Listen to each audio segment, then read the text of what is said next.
Hi, I'm Terry at Pampered Pug Crafts. Do you have fabric in your stash that you've had forever? Maybe you're too afraid to use it, or you're saving it for some special project in the future. Who knows when that will be? Let me share with you some tips to overcome the hesitation to use the fabric that's in your stash and make something beautiful. So stick around and I'll show you how. So maybe we're saving this fabric for the perfect project. Maybe we have something in mind that we really want to do, but our skills aren't quite there yet. I know that I've taken some classes on very complicated quilting involving English paper piecing and lots of points. Now I know myself, and I know that I'm never going to make a quilt like that. I have to do projects that have more of that instant gratification factor. If something takes me too long to make, or it's too complicated and frustrating, I get bored with it or mad and I'll put it away and I'll never finish it. So the fabric that I was saving for this super elaborate, time-consuming project, I'll never use it. Do you have fabric that you bought for a special project that you know you're never going to make? Let me know in the comments because I'd really like to know. The fact is, your fabric can get ruined when it's in storage somewhere. Even if it's in a box, the bugs can get it, it can get faded, they can just start disintegrating just from age, whatever. And then nobody gets to enjoy it, especially not you. If you get caught up in this fear of you're going to make something and it's not going to turn out right and your fabric is ruined, just remember that everything that you create is art. You're an artist when you make something. And is there a right or wrong way to do art? There's not. Whatever you decide to do is how it's supposed to turn out. Now, if you're making something like a quilt that's going to get washed, you want to construct it in a way to where it's not going to fall apart, of course. But really, there's no other rules other than that. You can use any fabrics you want, you can mix it or match it up. However you choose to make your project is the right way to do it. And if you're making a gift for someone, they will be over the moon with happiness that you thought enough of them to make them something.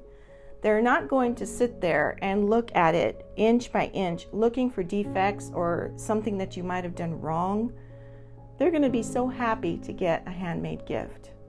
If they are the kind of people that are going to look at your project under a magnifying glass looking for defects so they can criticize you, you shouldn't be making them anything anyway. They can get their butts over to Target and buy something for themselves, and you can keep your project or give it to somebody who really appreciates it. Maybe you've heard of Irma Bombeck. She was an author that was pretty popular in the 80s and 90s. She wrote a lot of really funny books, kind of based on her own life.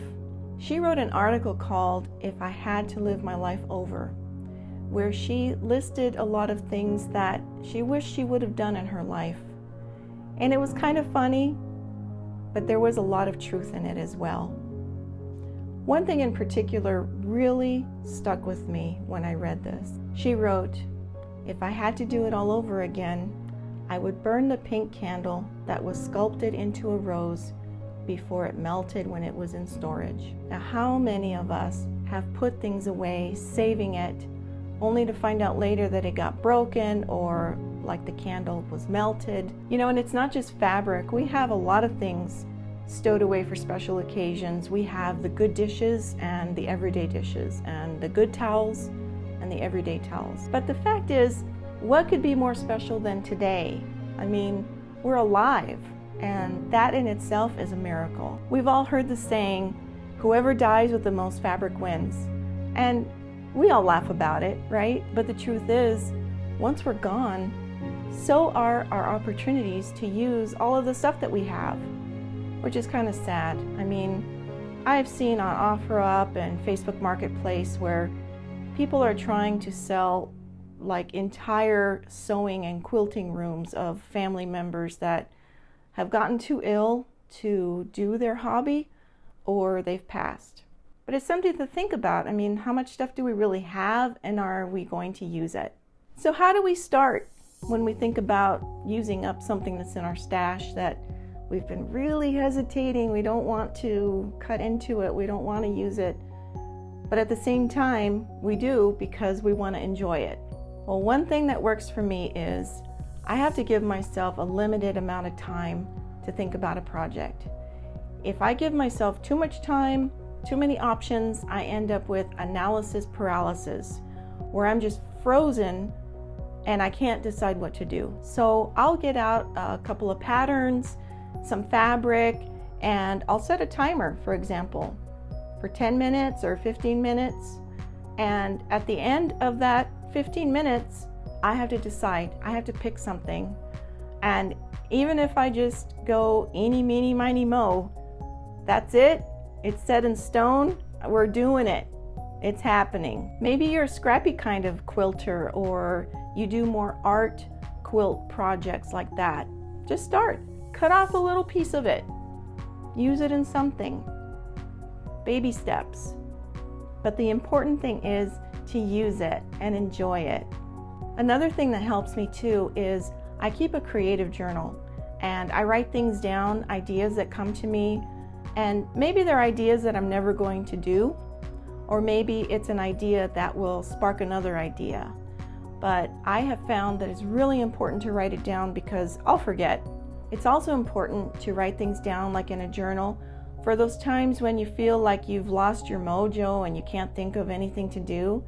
You can pull out your journal where you've written down little tidbits, ideas, things that have come to you here and there, and you can kind of get that creativity going again. So let's keep in mind that the fabrics that we have and other art supplies, it's not just fabric. We bought them to use them, right? So let's think of creative ways to do it and just do it. Just jump in. You have to start at some point. And if you've done this, let me know in the comments. I'd like to know. If you find anything in this video useful, do me a favor and leave me a like, because that way other people can get access to the video as well and it'll get suggested to other people. I hope you found some inspiration here today. The important thing is keep creating every day if you can, something, even if it's something small. So thanks for watching. See you next time.